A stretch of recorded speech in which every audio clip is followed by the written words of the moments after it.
এদিকে আবার নতুন বছরের প্রথম দিনে বিপত্তি শিলিগুড়িতে বেঙ্গল সাফারি পার্ক থেকে উধাও চিতাবাঘ সচিন। মোট 5টি চিতাবাঘ ছিল এনক্লোজারে। গতকাল সকাল থেকে একটির খোঁজ মিলছিল না। অবশেষে পাশেই তৃণভোজীদের এনক্লোজারে তার সন্ধান মেলে।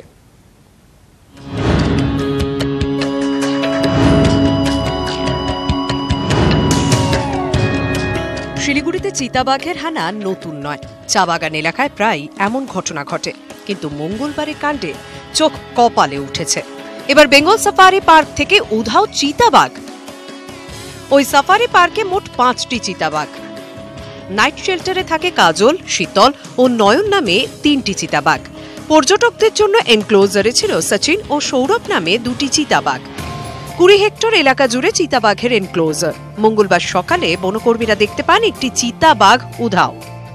সচিনের নামে চিতাবাঘটি গাছে উঠে বসেছিল। সেই গাছ বেয়ে চিতাবাঘটি 18 ফুট উঁচু প্রাচীর ও তার উপরে থাকা ইলেকট্রিক ফেন্সিং পেরিয়ে চলে যায়। বের হয়েছে अराउंड 7:30 আশেপাশে। 3 বছরে কোনোদিন কোনো অ্যানিমাল ক্রস করতে পারেনি, তো সেটা এটা ফার্স্ট টাইমই হয়েছে কি এইভাবে লেপার্ড যে আছে ওই গাছের উপরে চড়ে লাফ দিয়ে প্রায় 12-15 ফুটের লাফ দিয়ে জাম্প করে বেরিয়ে গেছে। সচিনের সন্ধানে নামেন বনকর্মীরা। তৃণভোজী প্রাণীদের এনক্লোজারে তার দেখা মিললেও ধরা যায়নি। সচিনকে ধরতে খাঁচা পেতেছেন বনকর্মীরা। ঘুমপাড়ানি গুলিতেও তাকে কাবু করার পরিকল্পনা নেওয়া হয়েছে। তৃণভোজী প্রাণীদের যে ইনক্লোজারটা আছে সেই ইনক্লোজারের মধ্যেই সে আছে। এই ইনক্লোজারটা কিন্তু আমাদের পরামর্শে তৈরি হয় না, এটা দেরাদুন থেকে এক্সপার্টরা আছে, হ্যাঁ, ওনাদের নকশা মতোই তৈরি হয়েছে। পাঁচিল পেরিয়ে চিতাবাঘ পালালো কি করে? গাছের ডালি বা পাঁচিলের কাছাকাছি এলো কি করে? বন দপ্তর দায় ঝেড়ে ফেলতেই ব্যস্ত। চিতাবাঘ সচিনের এমন দৌরাত্ম অবশ্য নতুন নয়। গত বছরের নভেম্বরে এক বনকর্মীকে জখম করে সে, আর বছর শুরুর দিনই চম্পট। এনক্লোজারের ফেন্সিং, তারপরে ভিতরে কোনো কোনো জায়গা পাওয়ার ফেন্সিং, তারপরে outer fencing with power fence. তো বাইরে যাওয়ার পসিবিলিটি মানে খুবই কম আছে, আর আজকে যেমন বাইরেও চারদিক থেকেও আদার ডিপার্টমেন্ট মানে ডিভিশন থেকে স্টাফ ছিল, Bekunpur Mahananda wildlife sanctuary squad staff ছিল, তারা বাইরে থেকেও কন্টিনিউসলি পেট্রোল করেছে।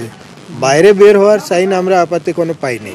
তো আছে পার্কের ভিতরেই, বাট আনফর্চুনেটলি আমরা লোকেট করতে পারিনি এখন পর্যন্ত। শিলিগুড়ি থেকে পার্থ প্রতিম সরকার, নিউজ 18 বাংলা। সকাল থেকে ফের শুরু অপারেশন সচিন। শিলিগুড়ির বেঙ্গল সাফারি পার্কে অভিযান। চিতাবাঘকে ধরতে আনা হচ্ছে কুনকি হাতি। আরো 2টি কুনকি হাতি আনছে বন দপ্তর জলদাপাড়া থেকে। এবং সাফারি পার্কের ডিরেক্টর তিনিও এই অপারেশনে রয়েছেন। পার্থ প্রতিম সরকার শিলিগুড়ি থেকে এই মুহূর্তে প্রতিনিধি আমাদের সঙ্গে রয়েছেন। পার্থ প্রতিম, কিভাবে চলছে আজ খোঁজ? হ্যাঁ, অতনু, তোমাকে জানিয়ে রাখি, আজ সকাল 5:30 থেকে কিন্তু ফের এই তল্লাশি অভিযান শুরু হয়েছে সচিনকে ধরতে, কিন্তু এখনো পর্যন্ত তার কোনো হদিশ মেলেনি।